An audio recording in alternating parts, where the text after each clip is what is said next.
foi muito prazeroso estar com os irmãos. Nós trocamos dons, aprendemos com os irmãos, vimos como é a cidade de Canoinhas. Embora a minha esposa nunca veio para o sul, eu passei, meu pai é gaúcho, né, falecido. Eu vivi um bom período aqui em Santa Catarina, naquela duplicação da ponte de Florianópolis, o litoral. Meu pai trabalhou 12 anos lá. E depois eu voltei para Minas e fiquei lá até então. Eu gostaria também de me despedir. É o meu último dia com os irmãos na igreja. Daí em diante vai ter um processo que é feito administrativamente pela igreja. Vamos fazer uma assembleia na quarta-feira, dia 17, é isso? Quarta-feira, dia 17, e será feita uma votação. Se o senhor aprouver, nós estaremos de volta, provavelmente na primeira ou segunda quinzena de janeiro. Mas que os irmãos tenham bastante sabedoria para poder fazer essa votação, porque vocês têm que ter a designação, de forma, não vou falar nem que foi designado por Deus, mas eu vou falar que os irmãos precisam ter bastante sabedoria bíblica ao escolher o pastor. Porque da mesma forma que um homem pode vir para levar vida à igreja, ele pode trazer morte à igreja. Os irmãos, se ligarem à TV, vão ver aí todo tipo de maluquices, estelionatários da fé. Então, que os irmãos façam isso com muita sabedoria.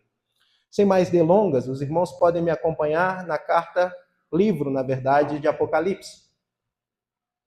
Nós vamos ler o capítulo 3, não todo, nós vamos ler o capítulo 3, sobre a carta à igreja de Laodiceia.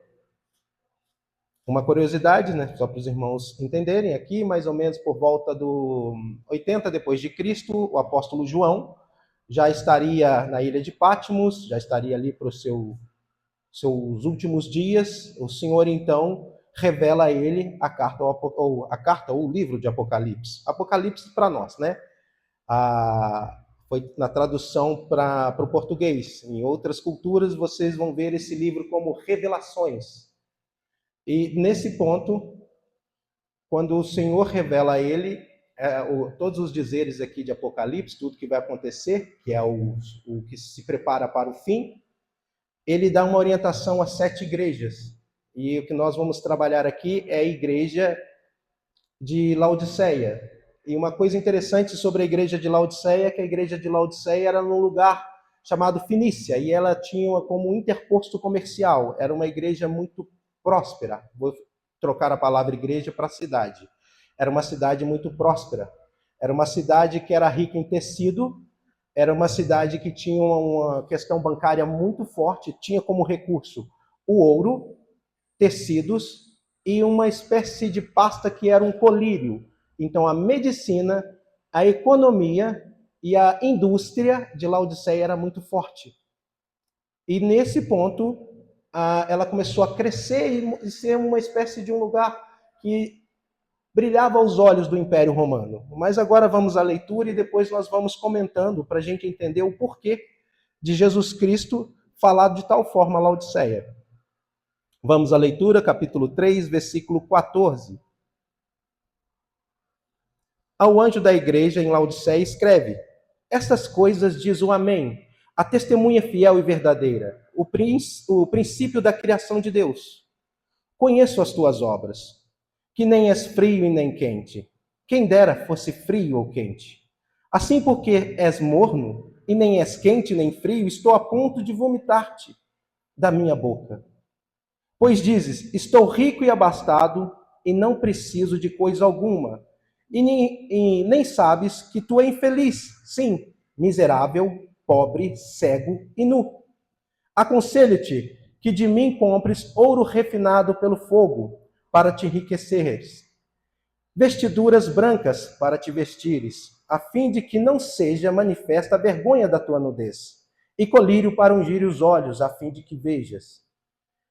Eu repreendo e disciplino a quantos amo. Se, pois, zeloso, e arrependa-te. Eis que estou à porta e bato. Se alguém ouvir a minha voz e abrir a porta, estarei em sua casa, e cearei com ele e ele comigo. Ao vencedor dar-lhe-ei sentar-se comigo no meu trono, assim como também eu venci e me sentei com meu Pai no seu trono. Quem tem ouvidos, ouça o que o Espírito diz às igrejas. Até aqui. Vamos a Deus em oração, os irmãos podem ficar assentados. Senhor Deus e Pai, mais uma vez, muito obrigado pela tua oportunidade, pelo Senhor nos reunir como irmãos, como congregação. Que o Senhor possa trabalhar no o seu querer e o seu efetuar em cada pessoa aqui, em cada filho seu, que o Senhor possa tratar cada dificuldade, cada momento de solidão, cada momento que cada um de nós passou, Senhor, com pouca esperança, que o Senhor multiplique a sua paz, o seu amor e a sua esperança em nós. Que o Senhor fale aquilo que for para a tua igreja e que o Senhor não permita que eu fale da opinião de homens. Em nome de Cristo Jesus, nós agradecemos. Amém.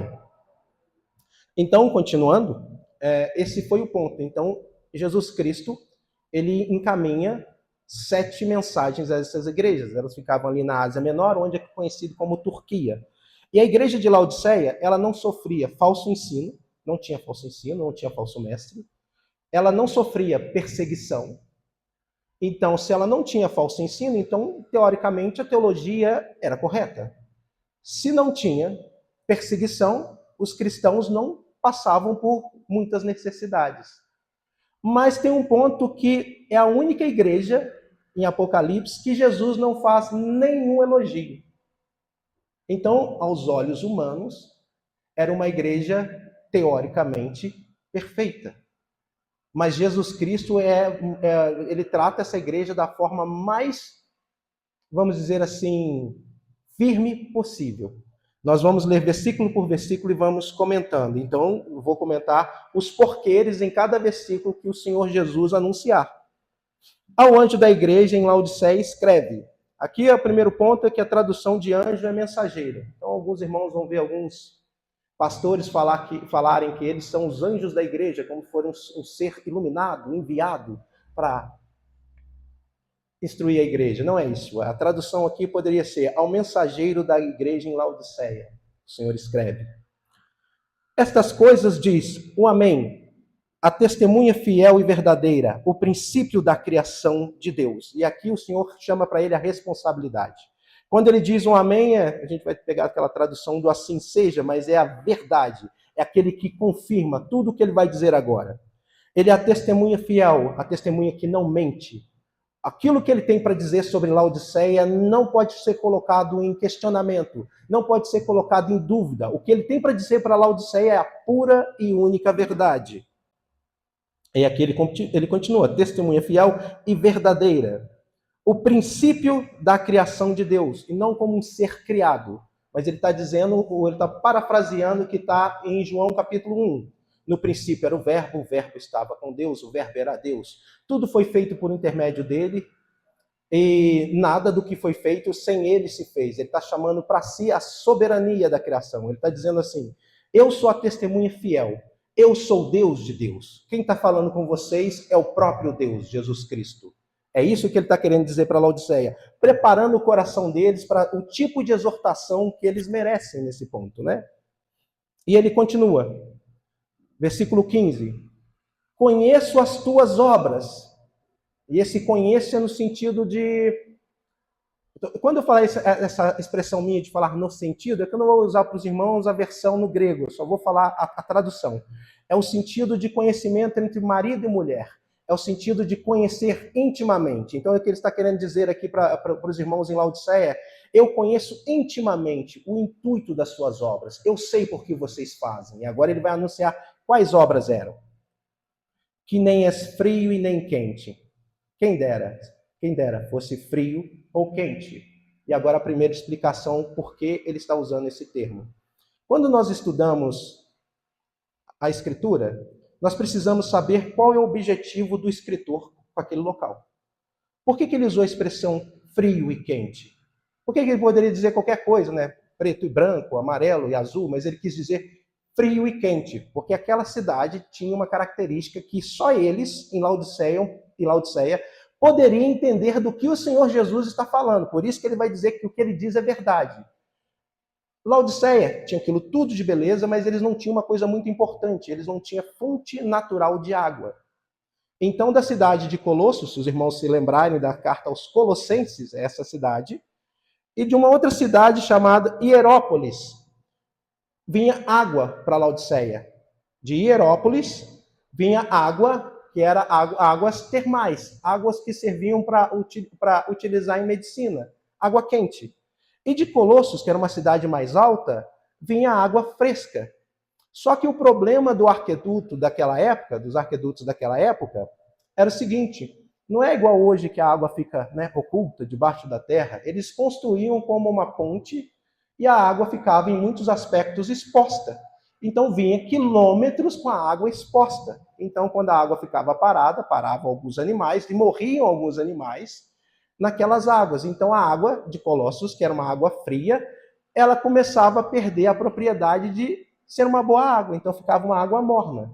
E o mesmo da outra cidade. Vinha aquelas águas termais, muito tempo naquelas construções, os arquedutos, então ficava uma água podre. E o que o Senhor vai dizer para eles é que eles seriam como aquela água que deveria vir quente e não era quente, deveria vir fria e não era fria. Continuando. Quem dera fosse fria, frio ou quente. Assim, porque és morno e nem és quente, nem frio, estou a ponto de vomitar-te da minha boca. E agora começa a exortação de Deus. Até aqui eu só fui lendo o texto, explicando o texto, mas eu não apliquei para vocês para os nossos dias. E é porque eu precisava dar essa introdução da igreja a vocês. O que acontecia? A água ficava com animais mortos, e então, quando chegava próximo da água, dava aquela ânsia de vômito. Ele estava tratando com a igreja que aquela igreja rica, sem falso mestre, sem perseguição, sem nada de errado aos olhos do mundo, deveria ser uma igreja boa, mas ele estava dizendo que quando ele se aproximava dela, não era como uma igreja que estava ali como aquele incenso que sobe às narinas de Deus, como aqueles adoradores em espírito e em verdade. Para ele, a adoração daquela igreja era como o cheiro daquela água podre. Então, quando eles adoravam o Senhor sentia o quê? Vontade de vomitar. Pesado, né? Duro de ouvir. É uma igreja que aparentemente era a igreja perfeita. E agora eu vou dizer o porquê. Antes de dizer o porquê, eu vou fazer uma aplicação, né, para nós. É o mesmo ponto se nós tivéssemos aqui, nós não somos perseguidos diretamente. A cristandade hoje não é perseguida diretamente, correto? Ninguém vem aqui jogar nada, invadir, mandar fechar as portas. Uma igreja também pode ser saudável financeiramente, não ter necessidade de muita coisa. E uma igreja como Laodiceia pode ser uma igreja muito benquista pela comunidade. Laodiceia era uma cidade e a igreja tinha o nome da cidade. Isso que Jesus estava dizendo para eles é que essas características que a igreja acha que o mundo deve reconhecê-la, para Jesus Cristo não tem valor algum. Esse tipo de igreja que quer agradar a sociedade a qual vivemos, não agrada a Cristo. Uma coisa que é característica da história da igreja é que crente tem lado. Quando eu digo crente, é quem crê, tá? Crente não é uma classificação de evangélicos. Todo mundo que crê verdadeiramente é crente. Então, ele está dizendo que se vocês são crentes, vocês têm que ter lado. Porque a igreja se tornou igual à cidade de Laodiceia. O aspecto da cidade começou a ser reconhecida na igreja. A diferença é, se o pessoal saísse da igreja, ninguém ia saber quem é crente e quem é de Laodiceia. Seria o mesmo caso. Se nós sairmos daqui, será que as pessoas do lado de fora conseguem reconhecer que somos cristãos? Consegue diferenciar um verdadeiro cristão de um falso cristão? Consegue olhar para a sociedade que vem sendo destruída e corroída e consegue entender que o cristão luta contra isso? Algumas coisas no cristianismo devem ser inflexíveis. A maioria não. A maioria é religiosidade vã. Mas algumas coisas devem ser inflexíveis. Eu poderia citar várias delas aqui, mas não é o contexto. Nós vamos citar outras. Continuando aqui a exortação de Jesus Cristo à Laodiceia. Então ele diz que eles não são nem frio nem quente. A água quente não serve, serviria ali para medicina, Laodiceia não serve. A água fria que era para beber também não serve. Nos dias de hoje, a água quente para fazer um café, se for morna, não serve. Se for para beber e tiver morna, não serve. É o mesmo sentido. E o que ele começa a falar agora é que esse cheiro faz com que ele não receba essa adoração. E agora o versículo 17. Pois dizes, estou rico e abastado, e não preciso de coisa alguma. E nem sabes que tu és infeliz. Sim, miserável, pobre, cego e nu. E aqui ele está fazendo refutando o estilo de vida deles. Qual que é o primeiro ponto aqui? Para eles falarem que são ricos e não precisam de nada. No ano de 60 depois de Cristo, houve um grande terremoto. Destruiu essa parte da Ásia Menor, então destruiu várias cidades. O Império Romano, poderoso, foi lá e investiu dinheiro falando assim, olha, nós vamos reconstruir as nossas cidades. Mas Laodiceia disse para os romanos, para o próprio imperador, nós não precisamos de você. Nós não queremos nada, nós temos dinheiro suficiente para reconstruir a nossa cidade. O que Jesus está falando para eles aqui? É que era assim, quando eles fizeram com o Império Romano, eles estavam fazendo com Cristo. Eles não eram mais dependentes de Jesus Cristo. Eles não precisavam mais de Cristo, porque eles eram ricos e abastados. Eles não necessitavam mais de viver na dependência de Deus. E para os dias de hoje, isso é muito fácil de entender e muito fácil de aplicar. O primeiro ponto é o equivalente aqui, a questão financeira. As pessoas começam a ganhar dinheiro e se sentem cômodas, acham que nada de ruim vai acontecer na vida delas. O segundo ponto, saindo um pouco da questão monetária, financeira, é só a confiança. Nós começamos a confiar nas pessoas e começamos a gostar das pessoas, então acreditamos que aquela pessoa é a nossa segurança. Mas aí vem um dia e essa pessoa nos trai. E o que acontece? O nosso chão desaba. E eu poderia também falar da saúde. Nós temos saúde. E acreditamos que podemos fazer qualquer coisa enquanto temos uma excelente saúde. Mas de repente vem um dia e você é abordado, acarretado uma doença em você. Uma doença pesada, então a sua segurança acaba. O que era o pior problema dessas 7 igrejas aconteceu em Laodiceia. Sem perseguição, sem falso mestre, sem dificuldade financeira. Eles perderam a vontade de servir a Cristo como ele era. Eles quiseram se tornar igual ao mundo, ser aceitos pelo mundo. Eles não precisavam mais lutar contra a perseguição, contra falso ensino. Eles aceitaram e abraçaram o mundo. E começaram a confiar no mundo para eles. O mundo, quando eu digo, é a forma a qual o mundo fora de Cristo aceita suas regras. Eles têm aquilo que é certo e Deus tem aquilo e diz que aquilo que eles dizem que é certo é errado. Eles pararam de fazer essa distinção. Eu simplesmente me tornei igual a eles. E essa é a pior condenação que Jesus dá às igrejas, esta aqui. Vocês não diferenciam mais a dependência em mim pela dependência nas coisas materiais. Vocês não sabem mais viver numa total dependência em Jesus Cristo. Vocês querem viver na dependência da sua, vamos dizer, da força do seu braço, da sua inteligência, da sua capacidade financeira. Em vez de você confiar plenamente em mim, você confia nos seus pais, nos seus entes queridos, você confia no seu cônjuge, não naquilo que nós devemos confiar, mas você acha que a sua segurança são eles. E uma igreja confortável é uma igreja que se destrói sem falso ensino. É uma igreja que não mais avança no sentido do avanço do reino de Deus. É uma igreja que se torna preguiçosa. E aqui, como diz o Senhor Jesus, em outras palavras, mas é uma igreja inútil. A adoração daquela igreja servia para Deus não como, eu disse aqui anteriormente, como incenso às narinas dele. Servia como um cheiro de água podre que o fazia vomitar.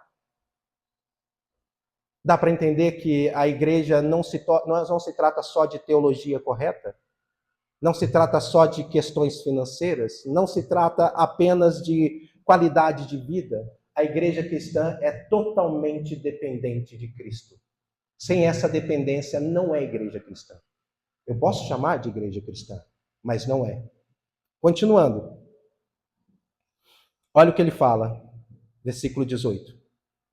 Aconselho-te que de mim compres o ouro refinado pelo fogo para te enriquecerdes, vestiduras brancas para te vestires, a fim de que não seja manifesta a vergonha da tua nudez, e colírio para ungir os olhos, a fim de que vejas. E aqui ele está usando todos os recursos que eles tinham como os recursos mais valiosos deles. O Senhor está falando assim, sabe isso que vocês têm como segurança? Que vocês acham que é a segurança de vocês? Eu quero que vocês abram mão disso. E a tradução correta aqui, nessa parte, não é aconselho que de mim compres ouro refinado. O correto seria aconselho que comprem somente de mim. O Senhor está falando que a dependência é exclusivamente dele. E quando ele cita esses recursos, tem um porquê. O primeiro recurso que ele vai dizer é ouro refinado pelo fogo para te enriquecerdes. Aí então está fazendo a correlação do ouro, que ali toda a economia do mundo, até os dias de hoje, agora com o Bitcoin mudou, mas era aquela questão que todo mundo que tinha uma economia poderosa tinha que ter uma grande reserva de ouro, e essa cidade tinha. E ele está falando que agora nós, ou eles, teriam que ter um ouro refinado comprado do Senhor. E que ouro é esse? Eu vou ler para os irmãos o que está em 1 Pedro. Se os irmãos voltarem um pouco, a gente já consegue chegar rapidamente em 1 Pedro. Judas, João, vai ter 2 Pedro e 1 Pedro. Vou pegar a referência aqui. 1 Pedro, capítulo 1, versículo 7.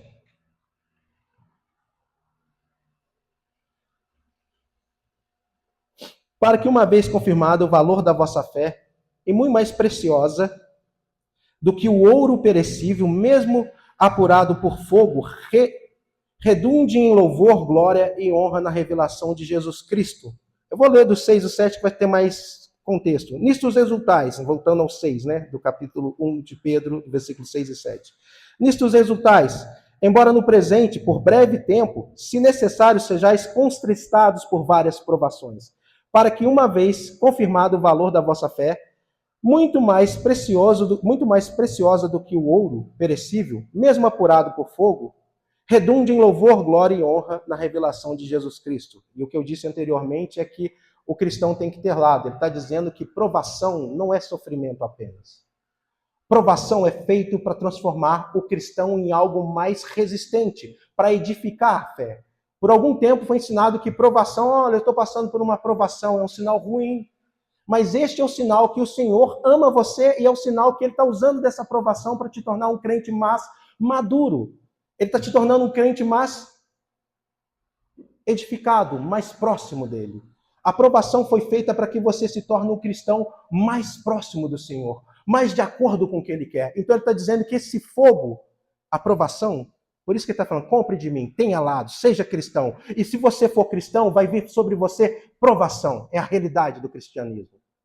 Eu vou pedir aos irmãos licença, que eu estou um pouco gripado. E essa é a realidade do cristianismo.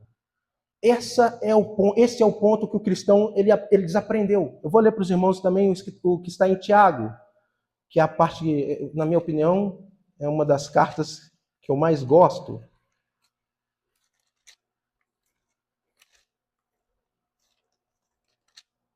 Está em Tiago, capítulo 1, versículo 2. Aqui o que acontece em Tiago é o seguinte: a igreja fica dispersa. Eles não conseguem mais viver em Jerusalém. A perseguição está tão acirrada, tão poderosa, que eles não conseguem mais viver em Jerusalém. Então eles espalham por todos os 4 cantos do mundo conhecido. E olha o que está no capítulo 1, versículo 2. Meus irmãos, tende por motivo de toda alegria ao passardes por várias provações, sabendo que a provação da vossa fé, uma vez confirmada, produz perseverança. E perseverança não é uma habilidade humana, é um dom de Deus. Ora, a perseverança deve ter ação completa, para que sejais perfeitos e íntegros, e em nada deficientes. A provação, ela é feita para aperfeiçoar o cristão. E o que Tiago está dizendo é que nós vamos ser, se verdadeiramente somos cristãos, nós vamos ser aperfeiçoados em todos os quesitos da nossa vida. Seja financeiro, seja o quesito emocional, seja no trabalho, em qualquer situação da nossa vida, o Senhor permite que sejamos provados, para que possamos nos tornar cristãos ainda mais verdadeiros, mais fortes, no sentido de ter a força em Jesus Cristo, né? Continuando, voltando aqui a Apocalipse, capítulo 3.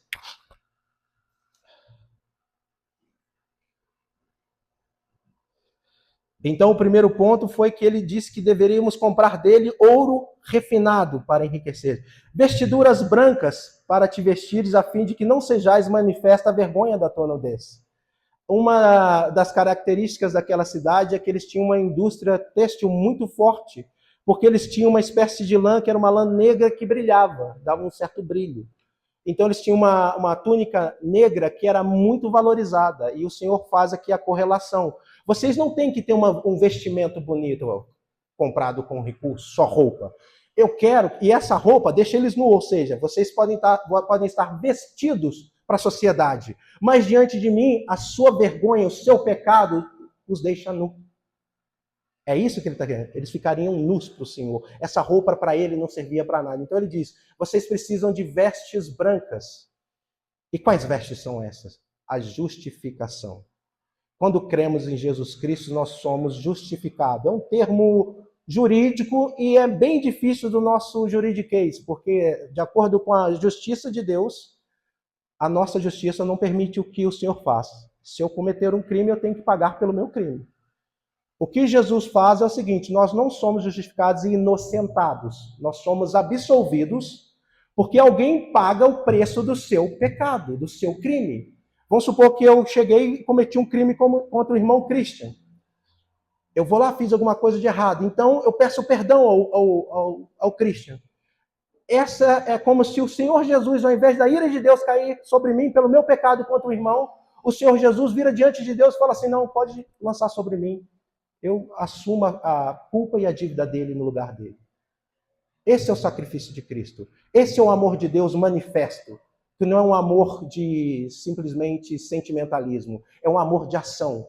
Como que eu sei que o Senhor me amou? Porque ele deu o filho dele por mim, por todos nós. Se fosse uma única pessoa aqui, ele daria o filho dele por essa única pessoa. Essa é a manifestação do amor de Deus. E o terceiro ponto que Jesus fala aqui a fim de que sejais manifestos a vergonha da tua nudez, agora a última parte, colírio para ungir os olhos, a fim de que vejas. E ele também faz aqui, ele refuta aquela questão que eles tinham de ter uma cultura muito medicinal. Eles tinham uma espécie de pomada que era um colírio. E eles se vangloriavam daquilo. E ele está dizendo que vocês não têm que ter um colírio, como uma pomada ou um colírio. Vocês precisam da unção. E essa unção é o Espírito Santo. A única forma de vocês enxergarem a verdade de Jesus Cristo é tendo deste Espírito. Sem esse Espírito, somos apenas religiosos. E como religiosos, vamos viver uma vida de restrição, mas o nosso destino será o mesmo daqueles que não creem. Aquele que é religioso, que fala de Jesus Cristo apenas com a boca, mas as suas ações não demonstram que são cristãos, esses têm o mesmo destino daquele que nunca ouviu a palavra de Deus, ou que ouviu e nunca quis saber de Jesus Cristo. Eu gosto de usar um exemplo de um trem. Você pega um trem e você tem a primeira classe. A primeira classe é aquele pessoal que não quer saber de Jesus Cristo, não quer saber da verdade, quer viver conforme as suas mais, vamos dizer, ímpias paixões, os seus desejos mais baixos, como de animais, né, que são levados a instinto ao invés do que seria o certo. Esses estão indo no trem para a jornada para o inferno na primeira classe. Esses que falam com a boca que são cristãos, mas o coração deles está longe de Cristo, eles não dão testemunho de Cristo, nem em casa, nem no trabalho, em lugar algum. Esses estão na classe econômica. Estão lá, presos, não podem beber, não podem comer, não podem festejar, mas vão para o mesmo lugar que os outros. Por isso que o destino do falso crente é pior do que aquele que simplesmente não quis ouvir. Por isso que o destino do falso mestre é a pior condenação que existe na Escritura. O Senhor vai dizer que o falso mestre é melhor com que ele amarre uma corda no pescoço, prenda uma pedra de moinho e se lance no mar do que ensinar falsa doutrina. Agora dá para entender o quanto que é sério vocês, na quarta-feira, decidirem quem será o pastor de vocês? Porque eu posso, se vocês não me conhecerem ou não me conheceram, eu poderia ser aquela pessoa que estaria entregando para vocês morte. Eu poderia estar falando aqui coisas que vocês querem ouvir. Eu poderia estar fazendo como o apóstolo Paulo vai dizer em Timóteo, coceirinha no ouvido. Quem quer falar sobre dinheiro, eu falo sobre dinheiro. Quem quer falar sobre destino, eu falo de destino. Quem quer falar sobre ser feliz e ser feliz nessa terra, eu poderia estar falando que você deve ser feliz nessa terra. Mas quando chegar naquele dia, não existe segunda instância. Continuando. Versículo 19. Eu repreendo e disciplino a quantos amo. Se, pois, zeloso, arrependa-te. Agora ele está fazendo o que a palavra de Deus faz com a humanidade. A palavra de Deus foi entregue, inspirada, para que nós possamos levar o evangelho a todas as pessoas. E o Senhor, depois de fazer essa exortação e de apontar o erro, o pecado dessa igreja, ele faz o alerta. Olha, se vocês estão ouvindo o que eu estou dizendo, é porque eu amo vocês. E se vocês forem zelosos com a minha palavra, vocês vão se arrepender. E vocês vão voltar, e eu vou voltar a amar vocês como eu deveria, como eu amava anteriormente. Vocês serão a minha igreja novamente, vocês serão salvos novamente. Esse é o pedido de perdão que nós fazemos todos os dias. Quando você peca contra alguém, pede perdão a essa pessoa e pede perdão a Deus, esse é o ponto do arrependimento. O Senhor não apenas aponta o pecado desta igreja, como ele chama novamente para o seu coração, para o reino do seu amor. Ele diz, arrependam-se de colocar e depositar toda a confiança em vocês, em questões humanas, em dinheiro, em saúde, em relacionamentos. Coloque a confiança de vocês em mim, é o que ele diz. Única e exclusivamente nele. E depois disso, versículo 20. E aqui parece que é uma coisa muito corriqueira, mas é o pior dessa mensagem. Eis que estou à porta e bato. Se alguém ouvir a minha voz e abrir a porta, entrarei em sua casa e cearei com ele e ele comigo. A igreja não é de Cristo? Então o que ele está fazendo fora da casa? O que ele está querendo dizer é que aquela igreja que era cristã trancou ele do lado de fora, não havia mais Cristo na igreja. Com toda a ortodoxia, sem falso mestre, sem falso ensino, com tudo que parecia legal, bacana, ou seja, com tudo que parecia religiosamente bonito, eles trancaram ele do lado de fora. E esse chamado ao arrependimento é, se vocês ouvirem e crerem e abandonarem esse tipo de vida e costume e me aceitarem novamente, aceitarem que estavam errados e voltarem a confiar única e exclusivamente em mim para tudo, eu ser o que seria a sua bússola moral, o que seria estampar nos nossos olhos a eternidade. Que tudo que comemos, bebemos, fazemos para a glória de Deus, para que Ele seja glorificado através das nossas vidas, é um sinal, então, que vamos abrir essa porta, não nós em si, mas que aquela igreja abriria a porta e Ele, mais uma vez, seria o Senhor daquela igreja. E aqueles que fizerem isso, Ele caminha para o fim.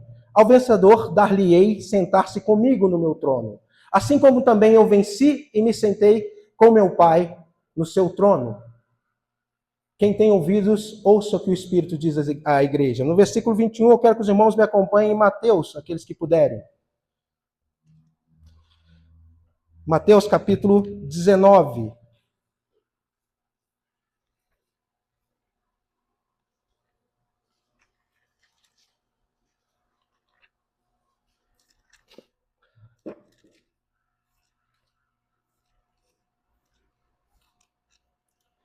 Capítulo 19, 28, versículo 28.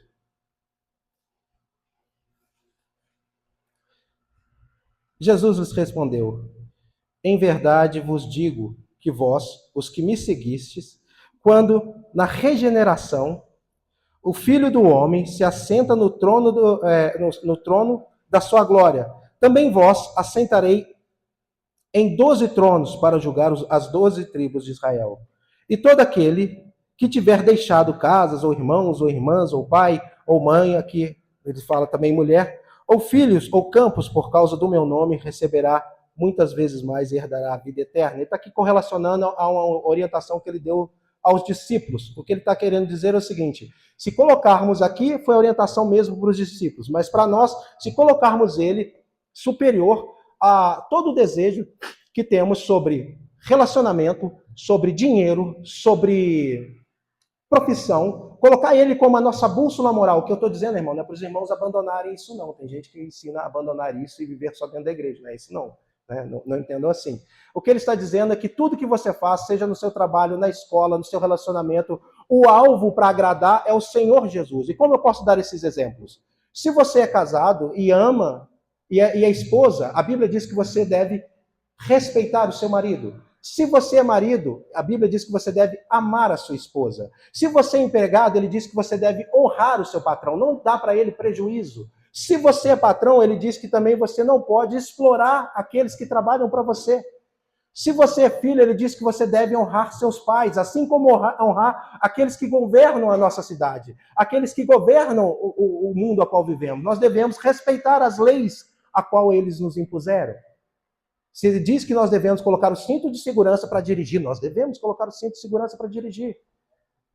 É isso que ele diz para fazer. É isso que ele está querendo dizer quando nós devemos colocar Deus, Jesus Cristo, como a nossa bússola moral, como colocar Ele como a orientação de toda a nossa existência. Nós olhamos para a Escritura, vemos o que Ele diz que é bom, vemos o que Ele diz que é mal e praticamos. E caminhando para o fim, quem tem ouvidos, ouça o que o Espírito diz à igreja. E aqui também é uma das partes que parece corriqueiro, mas ele está separando ovelhas de bode. Quem tem do Espírito Santo vai entender, vai se arrepender e vai se corrigir. Quem não tem vai continuar do mesmo jeito que sempre esteve. Porque o que é a garantia da nossa salvação é o Espírito Santo. Quando ele voltar, quando for o regresso de Cristo, ele vai olhar para nós como aquela figueira cheia de folha, uma figueira que tem uma... Vou fazer uma referência ao cristão. Você tem cara de crente, fala como crente, conversa como crente, Bíblia de crente, age como um cristão verdadeiro, mas se ele aproximar de você e não ver fruto do Espírito, ele vai falar a mesma coisa que ele disse para a figueira. Que você apodreça e ninguém mais coma fruto de ti. A garantia da salvação do cristão é o Espírito Santo habitando em nós. É Deus em nós. Há uma curiosidade, fugindo um pouco do texto. Como que Deus te ama sendo pecador? Você recebe do Espírito Santo e ele ama ele em você. As suas novas vontades são as vontades dele. Por isso que ele vai dizer em 1 João capítulo 4, se você orar de acordo com a vontade dele, ele inclina o ouvido a te ouvir. Então eu preciso conhecer quem é esse Deus para me saber a vontade dele, para que as minhas orações cheguem a ele e ele me responda. O evangelho é condicionado. As pessoas acham que não é. O evangelho é condicionado. Se você não perdoa aquele que está aqui, o Senhor que está no céu também não te perdoa. E como é as outras coisas? Ele trata em nós. O Espírito Santo trabalha em nós. Se você não perdoa, ele também não te perdoa. Mas a partir do momento que você perdoa, aquela mágoa, aquela dor, aquela injustiça, ele começa a tratar em você. Pessoas que te magoaram e machucaram, essas pessoas vão sair da sua vida. E as pessoas a quais o Senhor vai colocar para cuidar de você, vão começar a aparecer. Eles vão começar a cuidar de você, porque eles são enviados do Senhor Jesus. São crentes reconhecendo crentes, são verdadeiros cristãos cuidando de cristãos.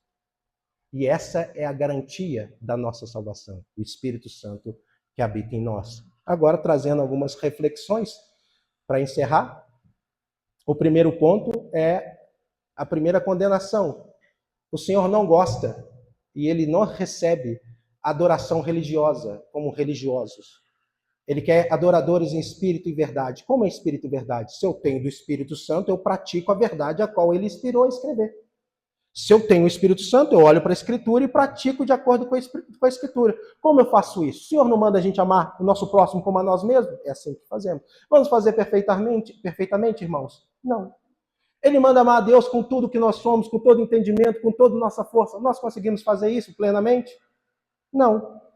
O Senhor Jesus, antes de morrer na cruz e ser ressurreto, ele dá um novo mandamento aos apóstolos. Qual é o novo mandamento? Amai uns aos outros como eu, Jesus, amei vocês. Assim saberão que vocês são os meus discípulos. Nós conseguimos amar os nossos irmãos como Jesus Cristo nos amou? Não. Por isso que não se trata de perfeição, mas se trata de esforço, dedicação. Onde há homem, há pecado. Esse foi o primeiro ponto. E o segundo ponto é que nós não devemos confiar a nossa vida, a segurança da nossa vida, em relacionamentos, eu digo todos eles, financeiro, emocional, no trabalho, relacionamentos humanos. Nós devemos depositar o nosso relacionamento com Cristo. E através de Cristo nós saberemos como agir com cada um deles. Trabalho, irmão, irmã, marido, mulher, pai, filho. Nós seguiremos o que ele diz, então ele vai garantir esse relacionamento. Mesmo assim, podemos ser imperfeitos e pecar? Claro, mas ele está lá para nos ajudar, nos perdoar e nos refazer, nos retratar. E o último ponto é que cada irmão, hoje que sair daqui, membros dessa igreja, reflitam, orem ao Senhor para que possam tomar a melhor decisão para que a saúde dessa igreja continue boa, plena, e não se torne uma igreja como Laodiceia, que aparentemente é perfeita, mas espiritualmente é morta. A adoração faz com que o Senhor vomite. Essa palavra que eu entrego para os irmãos nessa noite. Antes de eu passar a palavra mais uma vez para o André, gostaria de chamar os irmãos à oração. Senhor Deus e Pai, obrigado mais uma vez pela oportunidade rica que o Senhor me deu de conhecer os seus filhos aqui em Canoinha. Que o Senhor possa abençoar cada pessoa aqui, que o Senhor possa tratar cada coração, Senhor, pois só o Senhor sabe o que eles têm passado. Só o Senhor sabe o que tem feito eles fraquejarem na fé, se isso for o caso. Só o Senhor sabe o que tem feito eles duvidarem de algo. Mas que o Senhor se manifeste ricamente no coração deles. Que o Senhor abra o entendimento dele. Como o Senhor disse a Laodiceia, que o Senhor faça com eles. Que o Senhor dê fogo do Senhor, que nós possamos comprar ouro tratado pelo fogo do Senhor. Que nós possamos nos vestir com as suas vestes brancas, que é justificação, regeneração, e que o Senhor nos separe para a santificação nessa jornada da eternidade. E que o Senhor derrame o seu Espírito, ungindo nossos olhos e ouvidos para a revelação da tua verdade. Em nome de Cristo Jesus, nós agradecemos. Amém.